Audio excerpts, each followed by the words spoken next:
Bright. Happy birthday!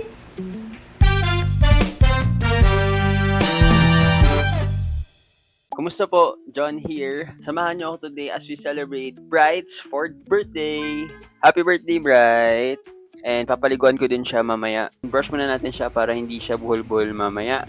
Start na ang kalbaryo ni Bright kasi ayaw niyang naliligo. Pasensya na kayo sa backdrop din natin. Konting tiis na lang, Bright. Takot din siya sa blower, pero buti nakisama naman na siya. Pababa tayo, Ang alis favorite tayo. word niya pala ay bababa. Saan tayo punta? Birthday mo. Hi, Bright. Bright. Sit muna, sit. Ngayon papunta na kami ng Circular Verde para i-pick up yung pinagawa kong cake and cupcake sa Barkin Blends. Sobrang ganda ng gawa nila, guys. Check them out on Instagram. Just search for Barkin Blends. Bright. Tamang emote lang. Tamang for the vlog.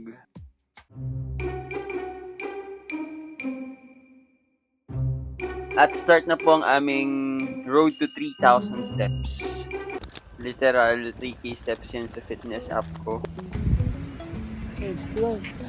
Sobrang presko dito. Sobrang chill.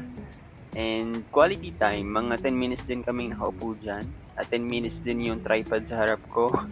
At bumili nga pala ako ng coffee from Biyaya Coffee. Let's go home. At antok na siya. Lakad pa more. Ito na nga yung cake niya and cupcake. Kamukha ba niya yung cupcake? Comment down below. Wow. At kinanta na namin siya ng happy birthday. Happy birthday to you. Happy birthday to you. Lo. Blow the candle na may konting gulat. Boom. At nagregalo pala ang parents ko, pati si sister ko sa kanya. Isang treats and isang towel na chubby version ni Bright. At kinain na niya ang cake niya. Yun lang naman. Salamat sa panonood.